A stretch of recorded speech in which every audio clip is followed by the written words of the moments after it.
perkenalkan, kita di sini sebagai moderator. Aku Naila dan aku Rangga.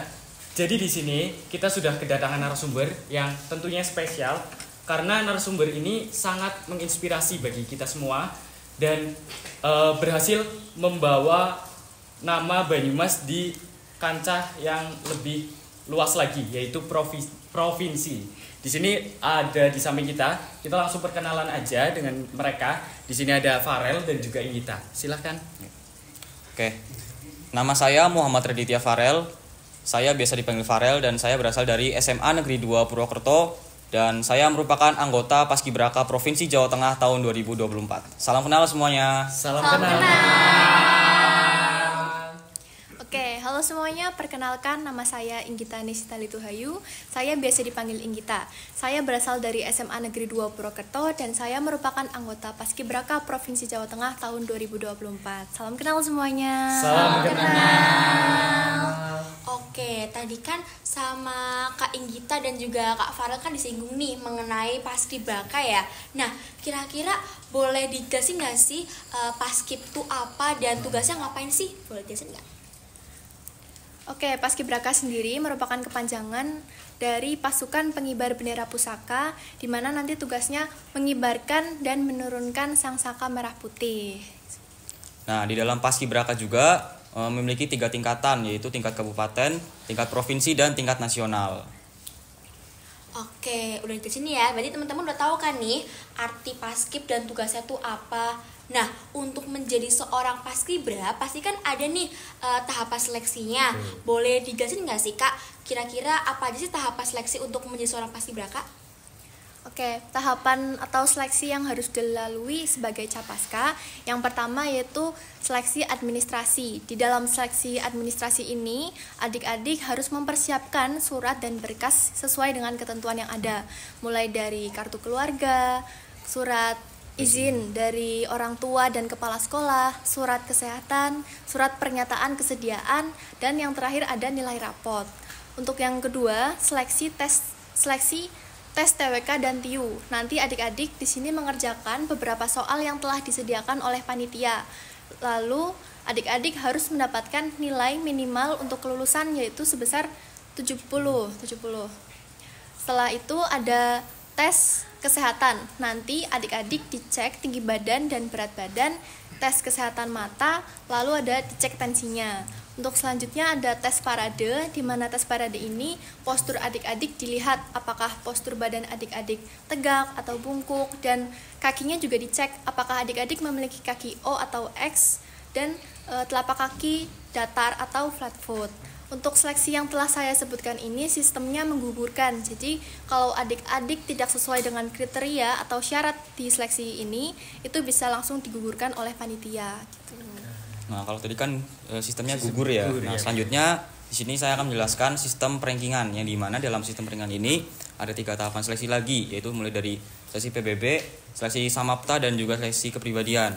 Di dalam seleksi PBB ini atau peraturan baris berbaris, adik-adik Capaska akan diuji PBB dasar seperti langkah tegak maju, jalan di tempat, kemudian sikap hormat, hadap kanan dan hadap kiri, dan balik kanan, dan lain-lain. Kemudian setelah seleksi PBB ada seleksi Samapta atau seleksi fisik ya. Nah, di dalam seleksi Samapta ini ada 5 aspek. Berikut aspeknya yaitu lari 12 menit, kemudian push up, sit up, back up 1 menit, dan shuttle run. Dan seleksi yang terakhir yaitu seleksi kepribadian. Di dalam seleksi kepribadian ini juga terdapat wawancara kepribadian, minat bakat, kemudian rekam jejak media sosial, dan psikotes. Nah, nanti jika sudah dilalui semua seleksi, Capaska akan akan pantukhir atau penentuan hasil akhir. Nah, itu nanti akan diumumkan siapa saja yang lolos menjadi Paskibraka di tingkat kabupaten, provinsi maupun nasional, seperti itu. Berarti buat pantukhirnya itu di hari itu langsung ya? Di hari itu langsung setelah seleksi kepribadian. Pasti deg-degan banget sih kayak gitu. Nah, ya, deg-degan. Aduh, dulu Mas Farel sama Mbak Gita gimana? Deg-degan nggak? Banget deg-degan Banget ya. Aduh gila. Kalau misalnya aku pasti udah nggak kuat sih itu. Nangis ya? Nangis pasti udah langsung cry duluan. Nah, tadi kan udah nih dijelasin nih tahap seleksi untuk menjadi seorang paskibra ya. Nah, kira-kira kriteria yang bisa diterima itu kira-kira kriteria gimana? Boleh dijelasin juga? Oke, kriteria atau syarat yang diterima oleh panitia dari Capaska itu yang pertama WNI atau warga negara Indonesia. Yang kedua itu adik-adik Capaska memiliki tinggi badan yang cukup untuk lanjut ke seleksi selanjutnya, yaitu antara 165 sampai 175 bagi perempuan dan 170 sampai 180 cm bagi laki-laki. Ada tambahan ya untuk umur. Nah, umur ketentuan seorang paskibraka untuk di tahun 2025 ini sendiri yaitu 16 tahun pada saat tanggal 17 Agustus tahun 2025. Berarti kalau sebelum 17 Agustus, sebelum 16 tahun itu tidak bisa. Nanti akan digugurkan pada saat administrasi. Ya. Gitu. Oke. 16. Ada tambahan lagi untuk syaratnya itu postur kaki kalian memiliki X atau O, kaki X atau O sebesar maksimal 5 cm dan tidak mempunyai flat foot atau telapak kaki datar. Oke. Jadi kan banyak ya tata kriteria. Jadi buat teman-teman nih ya sekarang lagi daftar ya, kan lagi masa-masanya daftar nih sekarang buat jadi Capaskap ya. Berarti teman-teman harus perhatiin juga nih kriterianya. Terus ada apa lagi pertanyaannya? Terus juga selanjutnya nih ya, tentunya kan untuk mengikuti paskibraka di kabupaten maupun provinsi tentunya mengalami banyak pengalaman yang sangat berkesan bagi Farel dan juga Inggita. Bisa dijelaskan apa pengalaman berkesan yang paling diingat sama Farel dan Inggita selama seleksi ataupun ketika pendidikan itu apa? Silahkan dulu. Kalau pengalaman paling berkesan menurut saya itu ketika selesai latihan rutin, karena setelah selesai latihan rutin itu kan saya dengan teman-teman yang lain itu biasanya saling bercanda gitu, karena latihan kan sudah selesai juga kan. Nah, kita ya selain bercanda di situ kita juga saling mengevaluasi satu sama lain. Kira-kira kesalahan latihan tadi itu apa sih, biar bisa dibenahi di latihan selanjutnya, biar latihan selanjutnya itu lebih maksimal dari latihan tadi dan sebelumnya gitu. Jadi kita bisa senang-senang bareng, susah juga bareng-bareng kayak gitu. Betul sekali. Kalau dari Mas Farel gimana pendapatnya? Kalau dari saya sendiri, pengalaman paling berkesan itu pada saat seleksi. Dari mulai seleksi di kabupaten dan seleksi di provinsi Jawa Tengah. Mungkin saya ini sebenarnya tidak expect ya bisa sampai di tingkat provinsi. Bahkan saya lolos tingkat kabupaten pun saya nggak nyangka bisa dapat peringkat 1 itu. Alhamdulillah. Ya. Keren banget, tepuk tangan dong. Ya, karena memang dari diri saya sendiri sebelum mengikuti seleksi itu tidak ada target sama sekali untuk sampai ke tingkat provinsi ya. Bahkan dapat peringkat 1 di kabupaten pun saya tidak ada target sama sekali. Saya waktu itu yang penting bisa lolos, yang penting bisa masuk 30 besar di Kabupaten Banyumas, itu sudah alhamdulillah banget. Tapi berkat ya kerja keras saya selama itu ya, selama kurang lebih 2 bulan atau 1 bulanan lah untuk mempersiapkan seleksi, ya alhamdulillah hasilnya juga berbuah manis sampai di tingkat provinsi. Sama juga untuk seleksi di tingkat provinsi itu juga sangat berkesan pastinya. Karena ya kembali lagi saya itu sebenarnya tidak menyangka dan tidak percaya kalau saya itu bisa sampai tingkat provinsi seperti itu. Karena saya juga jujur aja saya memiliki keterbatasan di tinggi badan, karena untuk persaingan di provinsi sendiri itu jujur aja saya itu merupakan Capaska yang bisa dibilang paling pendek lah. Karena tinggi badan saya pada saat itu pas-pasan, yaitu 170. Ya betul. Rata-rata kan di provinsi itu kan 175 ke atas lah. Tapi alhamdulillah dari kuota di provinsi itu kan laki-lakinya berapa ya kemarin? 15 ya. 15. Iya 15, dari 15 itu 20 sorry. Dari 20 kuota laki-laki di provinsi saya masuk ke peringkat 12. Walaupun ya alhamdulillah sih, karena saya nggak ada target sama sekali buat peringkat 5 besar atau masuk pun saya udah alhamdulillah. Malah saya sempat berpikir untuk gugur pada saat pantuk kiri itu, tapi ya alhamdulillah masih bisa masuk ke 12 besar seperti itu. Masya Allah ya, sangat Gila, keren sekali ya sih. Dan kalau nggak salah tuh Mas Farel tuh yang sempat masuk ini nggak sih info Paskibraka Indonesia itu ya, yang bikin tren Bapak. Nah itu.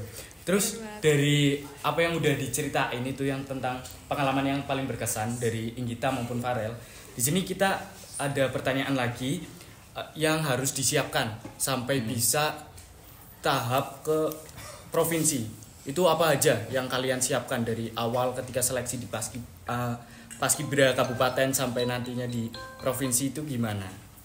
Itu apa aja yang disiapkan? Coba. Pastinya mulai dari wawasan ya. Wawasan itu disiapkan ya.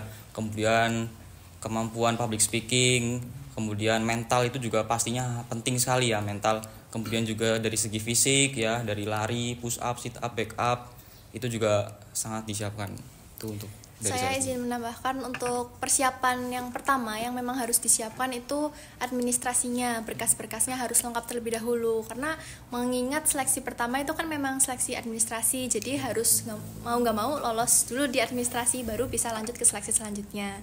Saya izin menambahkan juga ada yang harus disiapkan yaitu seperti penampilan, posturnya diperbaikin dulu, harus tegap badannya, harus rapi rambutnya terutama untuk yang laki-laki harus rapi, cukur yang rapi gitu. Oke, nah tadi kan udah dijelasin nih apa aja sih yang harus disiapin. Nah, kira-kira nih selama Mas Farel dan juga Mbak Inggita nih kan udah jadi Pasprov nih. Kira-kira manfaat apa aja sih yang kalian dapatkan selama menjadi Pasprov itu? Boleh dikasih juga. Manfaat yang dirasain itu banyak, seperti relasi terutama. Relasinya itu tambah besar karena di pemusatan terutama kita juga dikumpulin dalam satu wadah seperti itu ya, wadah yang dimana isinya orang-orang yang dari latar belakang yang berbeda, jadi kita bisa saling mengenal, saling tahu dan banyak macamnya gitu. Terus selain itu kita juga bisa melatih pengembangan diri mulai dari disiplin waktu, tanggung jawab, dan kita bisa saling mengenal tugasnya masing-masing gitu loh. Terus ada lagi sama sih seperti itu ya, untuk menambah relasi, menambah pengalaman pastinya, apalagi kan kita di tingkat provinsi itu kan bisa kenal dengan teman-teman se-Jawa Tengah ya, beda kabupaten, beda kota gitu, seperti itu mungkin. Berarti seru banget ya kira-kira pengalamannya. Jadi Sangat pengen seru. daftar apa ya tahun depannya? Ya nggak bisa, itu Udah nggak bisa ya. satu kali seumur hidup ya. Ya, Oh, betul. gitu konsepnya ternyata. Nah, terus pastikan untuk menjadi seorang paskibraka tuh kan waktunya kan sibuk banget ya. Benar Ada sekali. waktu latihan, waktu persiapan, binsik dan lain-lainnya. Terus gimana sih cara Mas dan Mbak itu membagi waktunya antara belajar dan juga persiapan Mas dan Mbak menjadi seorang paskibraka? Oke, cara bagi waktunya kalau saya sendiri itu saya buat jadwal harian. Tentuin prioritas kalian itu apa di hari itu untuk kedepannya juga. Kalau dari Mas Farel? Ya, saya membagi waktu belajar dengan latihan paskibraka ya juga kurang lebih sama ya. Saya kalau belajar itu sebenarnya cuma malam doang, cuma malam. Jadi pagi kan saya sekolah ya. Sekolah itu udah pasti belajar kan. Sekolah sampai sore itu belajar, kemudian sore setelah pulang sekolah itu lanjut latihan rutin, kemudian biasanya juga fisik ya, binsik, dan malam itu baru belajar. Tapi ya alhamdulillah selama saya mengikuti paskibraka itu sekolahnya juga tidak ketinggalan dan masih bisa mengikuti pelajaran dengan baik.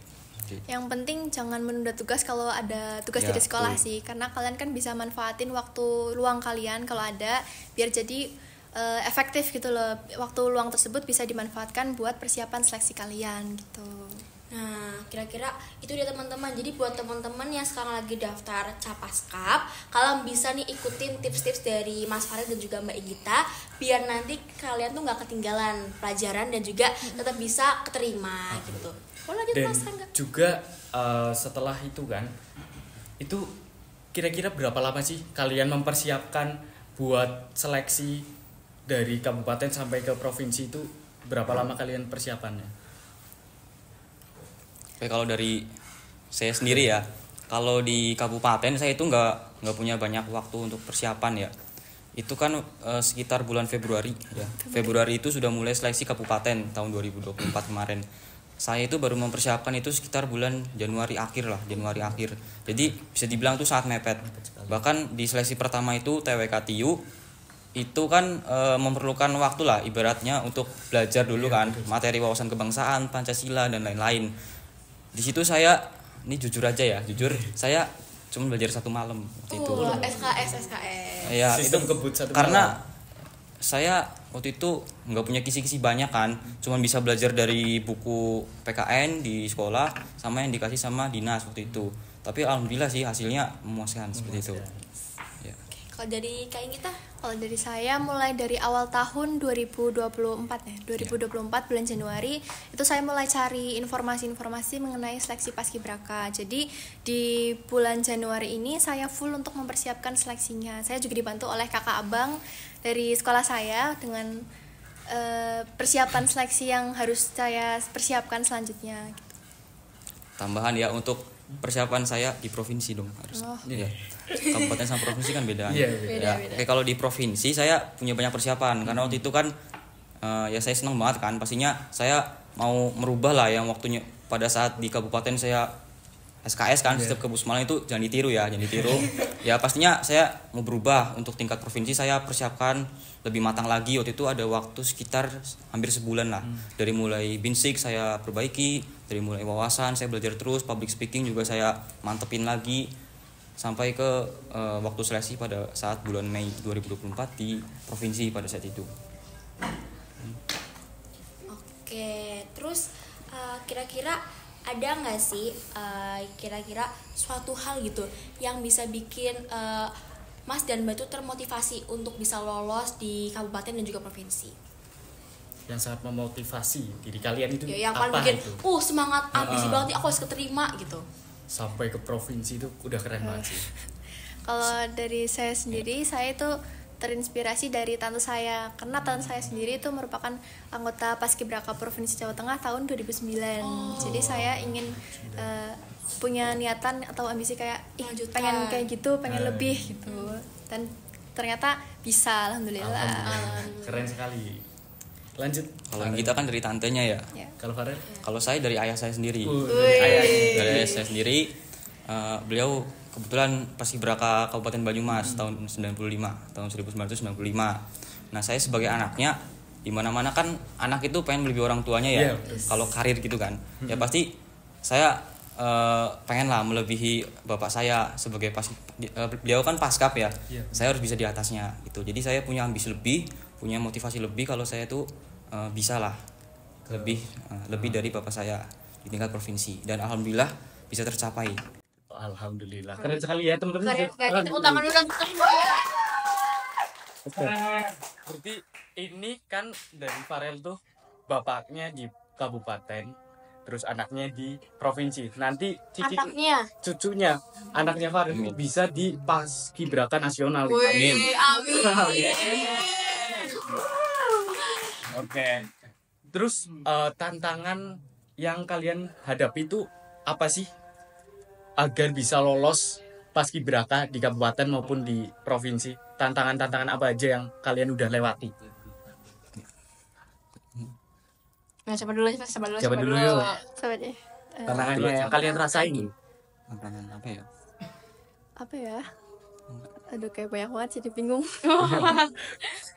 Kalau tantangan Yang kira-kira menonjol ini kira-kira pasti gitu loh. Latihan, selama latihan boleh. pasti sana.